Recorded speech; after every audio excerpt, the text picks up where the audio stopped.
Tell me about the time you realized your child might be a psychopath. I was just putting my 4-year-old son to sleep. It's in the dark. He's drifting off to sleep. He looks at me through the slats in his little crib. It's like a half crib because he's growing up. And he looks straight in my eyes and he says, "Paddington is dead."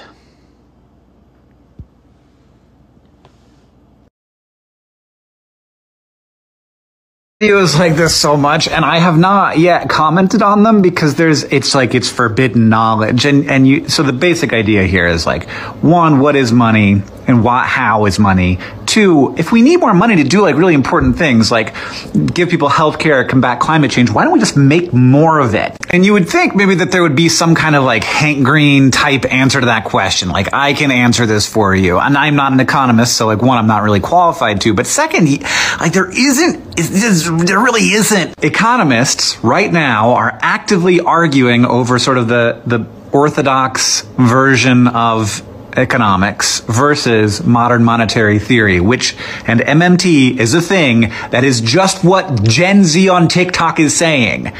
Just make more money if we need to make more value. A lot of things we need to get done, so just make the money to get it done.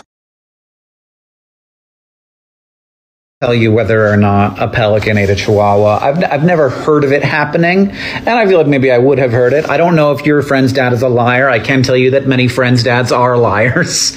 And, maybe he just went after it and he embellished the story. But could a pelican eat a chihuahua? Oh, yeah. Yes, absolutely. I mean, it's worse than that. It's worse than that.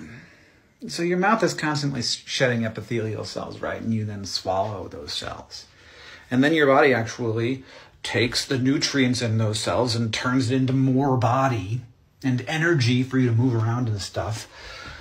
So whenever you kiss someone, like a good kiss, you kind of consume, I don't know if I want to tell you about this, you kind of consume a part of their body and then you turn it into energy into yourself. A little bit, just a little bit. It's not like you taste it, though. Does that make it better? I don't know how many times we need to do this. Candle wax is the fuel of the candle. If you just had a string and you lit it on fire, it would not be on fire for 5 hours. The wax is what's burning. As it approaches the flame, the wax vaporizes, and then it burns. Those are two different things. Vaporizing means that it turns from a solid to a liquid and then into a vapor, the gaseous form of the paraffin, and then it burns, meaning it undergoes a chemical reaction where it oxidizes and turns into carbon dioxide and water. That's where the wax goes. It burns. Like when you have gasoline in your car and then you drive and then it's not there anymore, that's where it goes.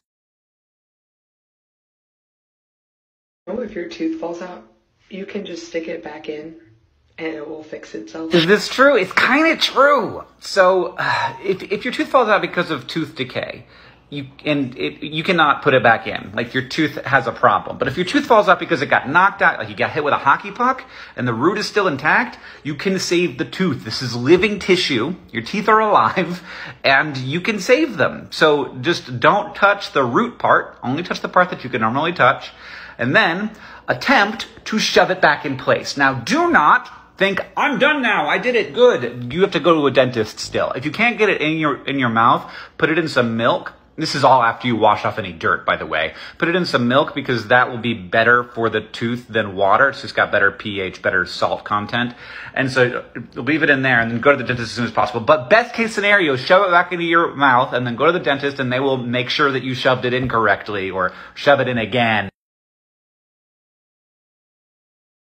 Like, my whole life, I've been told, don't put metal in the microwave. How the fuck does this work? First of all, don't put metal in the microwave. Second, this is metal, this is metal. All of the inside of your microwave is metal. And that metal will actually bounce the microwaves around. The microwaves are a form of light. They're electromagnetic radiation. They'll bounce around inside of your microwave, bouncing off all the walls, and then get absorbed by the food. What you don't want is a bunch of stuff that's going to reflect those waves in weird ways so that they overlap with each other and create really hot spots and cold spots. That might even focus the microwaves in on themselves and then like plasmify the air in your microwave. They could focus the microwave on the door of your microwave and like melt the metal. I would venture to say that those little screws in your microwave, sir, they do probably slightly decrease the efficiency of your microwave by bouncing some microwaves in weird directions, but they're not reflecting enough microwaves in enough weird directions for it to be a problem for you. A couple of helicopter pilots were helping a biologist in Utah count bighorn sheep the other day when they noticed this thing, just a metal monolith sticking out of the ground. It's like 10 to 12 feet tall. Here's a helicopter pilot for scale. And everybody's first thought, of course, is this is some kind of art project. Like, it's illegal. You can't do this. It's not allowed, but it's got to be some kind of art project. But I will also say that a certain main character of a certain book also thought something was an art project at first, and then it turned out not to be. What book is that? It's my book. It's called An Absolutely Remarkable Thing. Available wherever. Actually, it's $2.99 for ebooks right now. Oh, it's on special. I forgot to tell you. It's a $2.99 ebook right now for a limited time only. Anywhere you get ebooks. Hey Hank, real quick question. How does the little like fuel pump thing know that the gas tank is full? I would think this would be fairly simple. It's not. The handle that you use to pump your gas is actually a remarkably sophisticated piece of equipment. Like, look at this. It leads to some wonderful sentences like, the flow of fuel across the bleeder poppet creates a vacuum through the Venturi port. And the Venturi port is this thing down here. There's a little hole that leads to a tube inside of the gas nozzle, and air gets sucked up this tube. The suction is actually created by the flow of gasoline. So as long as gas is flowing, air is being sucked up through here. But when the gas tank fills up, instead of air being sucked through here, gasoline gets sucked through here, and that changes the pressure of a little area up here. As soon as this pocket of air collapses, this thing slams down, this thing slams up, and the little bleeder poppet pops back into place. So that's how every gas nozzle in America works, using a Venturi port to slam closed a bleeder poppet.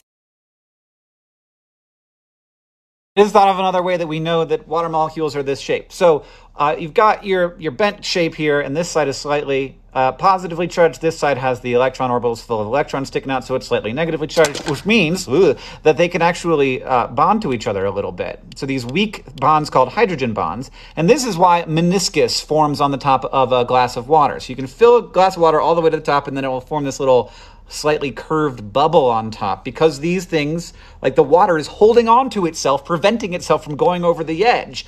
And so that's one way that we know that those hydrogen bonds exist. But here's another one. If you have 6 of them, you can have them all sort of bond together with these little hydrogen bonds into this ring shape. And that shape is the basis of a snowflake. And so you can actually see the shape of a water molecule with your eyes in snowflakes, which is dope.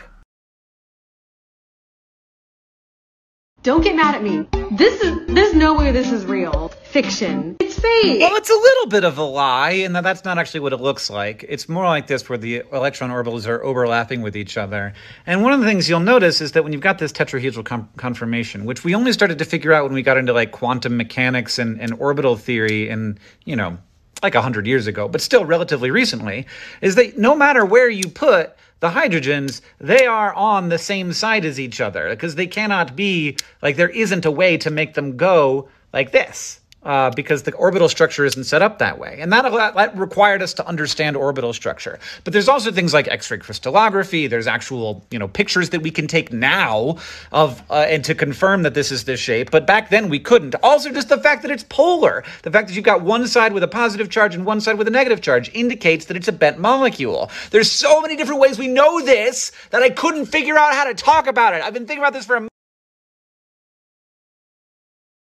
Snails are born with shells. You were born with bones. So why are you ragging on snails when you are also weird? You, like, snails hatch out with a shell. You were born a little baby bone bag. It's weird. Go. Ow! So this is a ganglion cyst. It's like basically fluid from your that lubricates your joints like leaks out and creates this bump. And yeah, it's called a Bible bump by some people because they used to hit him with Bibles because that's the only book you had in your house. And so I wanted to look up and see, like, is this like the safest way to handle a ganglion cyst? Not really. You also don't know for sure that it's a ganglion cyst, so you should get it checked out before you whack it with a book. But in my looking for information on this, found an article in a medical journal, blunt force may be an effective treatment for ganglion cysts. But this article, the methods, we analyzed videos of patients attempting to disrupt their ganglion cysts with blunt force by watching videos on YouTube.com. So they've determined that it is a good treatment by watching people whack themselves on YouTube. This is the science. Why does some gas come out this end and some gas come out that end? Why doesn't it all just go the same direction? People are like, Hank, do you look this stuff up or you just know it? And sometimes I look it up, but this one I just know. So gas in your body comes from two different places. There's gas that you swallow, and then there's gas that's created by microbes inside of your body. And the majority of what you burp is, well, all of what you burp is swallowed air. And the majority of the gas that you fart is from microbes. So little microorganisms in your digestive system eating stuff that you ate and then releasing gas that you then fart. So they fart and then you fart. You fart their farts! But also some of the gas that you fart is swallowed air, and that happens because air can get trapped in like foam basically in your stomach. There's like just like little bubbles, and that can get passed down through your digestive system. It doesn't get a chance to like bubble up out. But then as it goes through your digestive system, the water that it's foamed up in gets absorbed by your colon, and it just becomes fart that you can fart. It gets mixed with all the microbe gas. Why did I know that? I don't know why I know these things. Here's a little trick. If you're doing a lip sync and you're not sure when the line's gonna start, you just put your mouth in the position and then wait for it to start. We do this all the time when we're talking. We go like, or wait a second. Like, it's normal. It's a two-parter. What and why? What is dust and why is dust? Thank you. This is a YouTube video from Veritasium. I think it's also on TikTok. Is dust mostly dead skin? And it is the best answer I have ever seen to this question. And yes, it's a 15-minute long video on what dust is. There's the scientific definition of dust, which is just about size. It's basically anything that can like be suspended in the air for a significant amount of time before settling. That's not what you want to know. You want to know what is the thing? What is the little dots? What are you? It's too small to see what it is. But it's everywhere, and why? Why? Well, it's a bunch of stuff, and it's different stuff depending on where you live and who you are. It's like, can be pet stuff, it could be dead skin, it could be hairs, it can be like little pieces of your carpet that have been like broken off, it can be brake dust. That's like pieces of brake pads that get suspended in the air if you live close to a road. Dust is lots of things, and it's not simple. It turns out everything's gonna be hard.